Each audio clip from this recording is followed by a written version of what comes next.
Latar belakang: pada era digital, segala sesuatu berkembang menjadi lebih cepat dan modern, seperti halnya perkembangan pada bidang teknologi dan informasi yang kian lama kian meningkat dan semakin praktis. Dengan perkembangan teknologi dan informasi yang semakin pesat, maka dibutuhkan sebuah sistem yang dapat menunjang kegiatan atau proses bisnis pada suatu perusahaan atau pada bidang usaha. Salah satu teknologi yang dapat dikembangkan dalam pengelolaan data atau informasi yaitu menggunakan teknologi data warehouse. Rumusan masalah. 1. Apa yang membuat peneliti mengubah sistem kasir pada UD/HR bersaudara? 2. Metode apa yang digunakan peneliti? 3. Apa pentingnya menganalisis penjualan? Tujuan: peneliti membuat sebuah sistem pengolahan data penjualan menggunakan data warehouse dengan tujuan untuk memudahkan pengguna dalam menganalisa dan mengambil keputusan bisnis.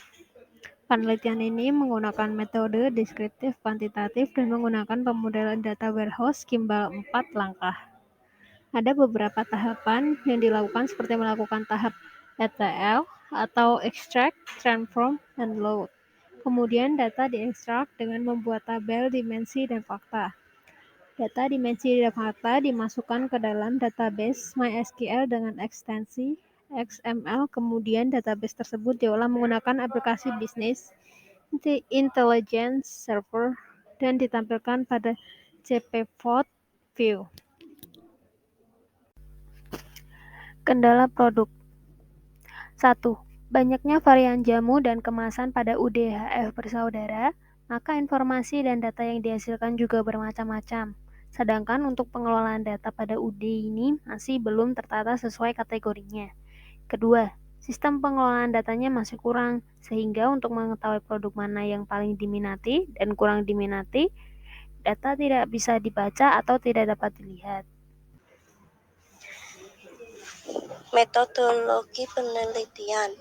Pemodelan dimensional data warehouse menggunakan metode Kimball. Menurut Gito Wahyudi dalam penelitiannya dan kimballgroup.com yang terdapat 4 langkah pemodelan dimensional. Yang pertama yaitu pemilihan proses bisnis. Jadi di sini harus menentukan subjek utamanya. Subjek utama ini ditujukan pada suatu kegiatan bisnis perusahaan yang dapat menjawab semua pertanyaan bisnis yang penting serta memiliki ciri-ciri tertentu. Yang kedua yaitu deklarasi grain.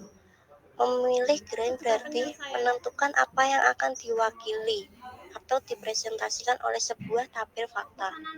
Setelah menentukan grain dalam tabel fakta, selanjutnya dapat ditentukan tabel-tabel dimensi yang berhubungan dengan tabel fakta tersebut.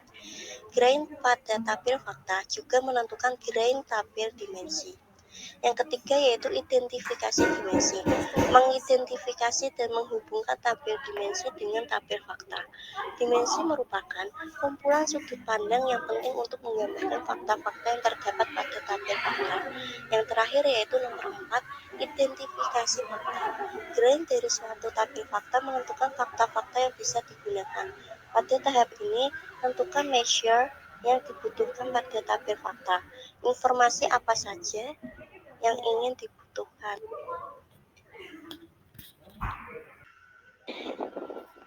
Hasil dan pembahasan.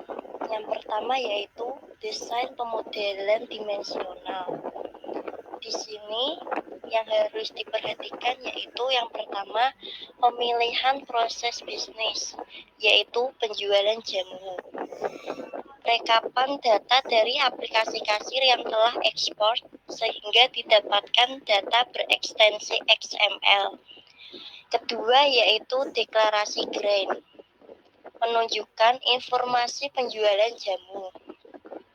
Di sini akan menampilkan informasi jumlah penjualan jamu berdasarkan nama produk, jenis produk, waktu penjualan, serta kemasan. Yang ketiga yaitu identifikasi dimensi. Di sini akan menunjukkan tabel dimensi yang dibutuhkan dalam pengolahan data menggunakan data warehouse berdasarkan masing-masing kolom atau field. Yang terakhir, yang keempat, yaitu identifikasi fakta.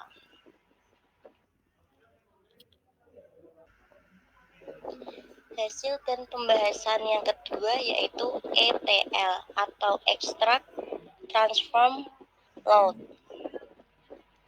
yaitu sekumpulan proses untuk mengambil dan memproses data dari satu atau banyak sumber menjadi sumber baru.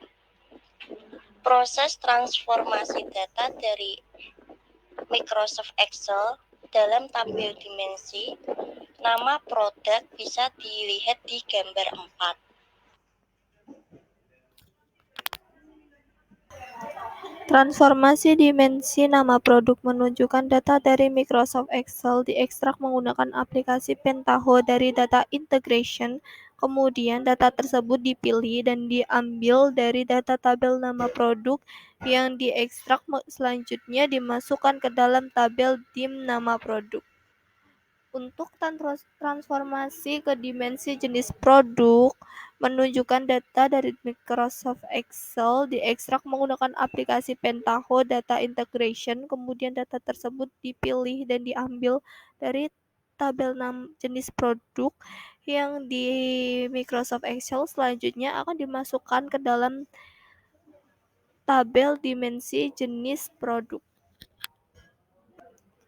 Pada gambar transformasi ke dimensi kemasan produk menunjukkan data dari Microsoft Excel diekstrak menggunakan aplikasi Pentaho Data Integration, kemudian data tersebut dipilih dan diambil dari tabel jenis kemasan yang ada di Microsoft Excel. Selanjutnya akan dimasukkan ke dalam tabel dimensi kemasan produk. Untuk transformasi dimensi ke waktu, menunjukkan data dimensi waktu yang di-generate di dalam Pentaho Data Integration. Pada transformasi ke fakta penjualan, menunjukkan data fakta penjualan yang diambil dari Microsoft Excel yang kemudian data tersebut di-lookup pada masing-masing dimensi digunakan untuk mengambil surrogate key dari masing-masing dimensi yang kemudian akan dimasukkan ke dalam tabel fakta penjualan. Pada tampilan Develop View menunjukkan bahwa informasi jumlah penjualan jamu nama produk yaitu pada tahun 2019 terdapat 7.996 penjualan jamu berdasarkan kategori produk masing-masing. Dari hasil penelitian dapat disimpulkan bahwa data warehouse pengolahan data penjualan dapat menampilkan keseluruhan data dengan kategori yang telah ditentukan sebelumnya. Jika JPLoveView pengguna dapat melihat penjualan jamu terbanyak dan terendah sehingga data tersebut dapat digunakan sebagai acuan dalam produksi jamu dan dapat mengurangi kerugian akibat pembelian bahan baku jamu yang tidak diperlukan.